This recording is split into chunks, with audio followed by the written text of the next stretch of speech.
हे सगळेजण काय, आमची गाडी आहे ना अडकली आहे. आम्ही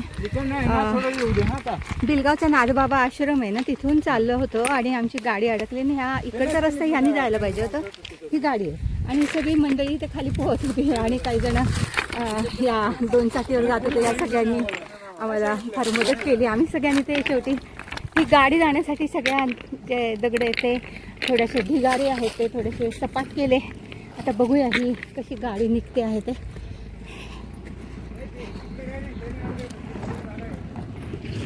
त्यांचं म्हणणं आहे की ही गाडी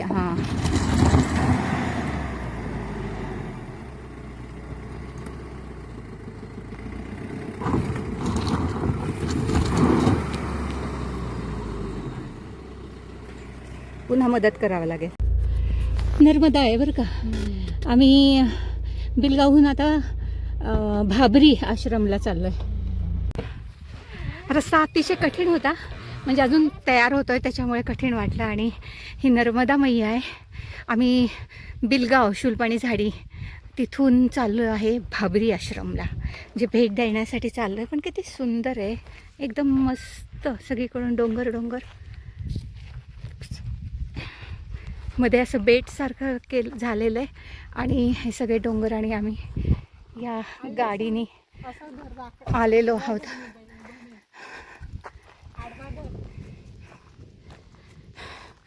उमेश विलास जोशी साहेब, निलिमा, तिची मुलगी आणि ज्योत्स्ना जंगले.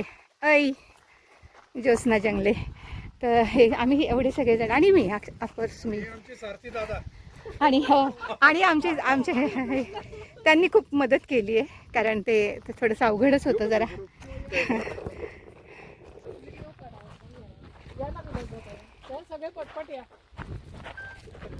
माझा पण फोटो काढून घेतला, व्हिडिओ. हो चालेल चालेल. आम्ही आता भाबरी आश्रमला आलोय आणि इथे आहे ते प्रशांत देशमुख यांनी इतकं काम केलेलं आहे या बाजूला. तर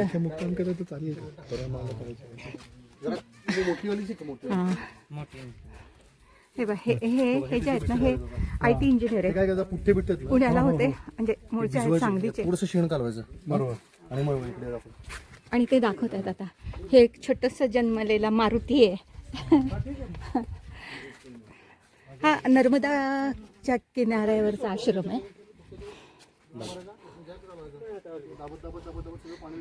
इथे निर्धूर चुली, सोलार, जलसंधारण ह्या सगळ्या गोष्टीचे त्यांनी प्रचंड काम केलेलं आहे. यांनी वेस्ट असतं ना ते टाकून त्याचे बारीक हे करतात भोगा आणि नंतर तो कॉम्प्रेस करून टाकतात. आता हे ना इथे जवळपास 500-500 लोक थांबतात. काही वेळा असे 10 वेळा 500-500 लोक थांबले. त्यांना 500 लोकांचा इथे पण असतात. आणि हे तुमचा फोदला गाळत्या पावरा आहेत का?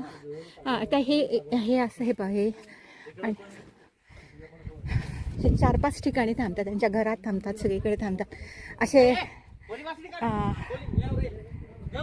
मराठीचा अनुवाद आहे शंकराचार्यांचा नर्मदा अष्टक स्तोत्र आहे ना त्याचा.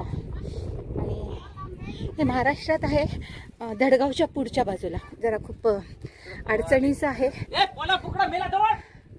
हे बघ, इथे ही सगळी हो हे परिक्रमावासींना झोपण्यासाठीच्या ह्या सगळ्या सोयी आहेत. खूपच छान, चांगली सोय आहे. आणि पाहू शकता की आजूबाजूला सगळं पूर्ण डोंगर. निर्धूर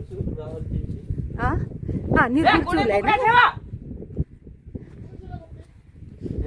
हा निर्धूर चूल आहे ना, ही निर्धूर चूल आहे.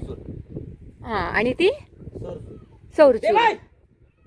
आणि हे जे ही सौर चूल आहे. तर हे जे आहे ते त्यांनी बरेच कष्टाने उत्पन्न केले का. जे गाईचं शेण आहे त्याच्यापासून सुद्धा त्यांनी बायोगॅस त्याच्या मार्फत सुद्धा ते अन्न शिजवतात. असे अनेक उपक्रम त्यांनी इथे राबवलेले आहेत. आणि सगळ्यात महत्त्वाचं म्हणजे त्यांनी जलसंधारणासाठी आणि सगळीकडे जलसंधारणाची कामं केली, सगळी झाडं लावलीत. आता इथे वर जे आहे ते एक मोठी टाकी बसवणार आहेत जे, आणि त्या टाकीतून इथल्या आजूबाजूचे जी लोक आहेत ते राहणारी, तर त्यांना पाणी पुरवायचं. हे असं बरेच कामं इथे यांची चालू आहेत.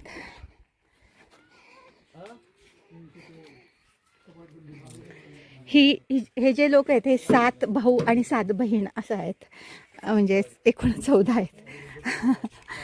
आणि आम्ही आता गाडीने आलो, सकाळी धुळ्याला थांबून आम्ही आलेलो आहे. खूप सुंदर आहे भाई सगळीकडे हे असं.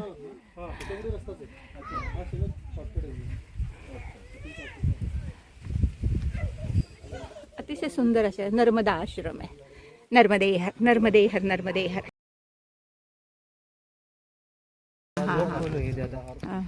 हे पण खूप सुंदर अगदी फुलं लावलेली आहेत. इथे एक थोडंसं समाज मंदिर सारखं बांधून दिलं, पण सरकारने असं नाही, हे लोक संग्रहातूनच सगळ्यांनी एकत्र येऊन ते सगळी कामं केलेली आहेत. आणि त्यांनी सगळ्यांना आधी पहिल्यांदा जे खात होते व्यसनमुक्त केलं, पुड्या वगैरे जे खात होते ना, तर ते त्यांना व्यसनमुक्त केलं. आणि हां, हे जे आहेत ना हे 12वी शिकलेले आहेत, हे सर्वात लहान आहेत आणि हे सर्वात जास्त शिकलेले आहेत. आणि त्यांनी आणि असं खूप भरपूर काम केलेलं आहे. नर्मदे.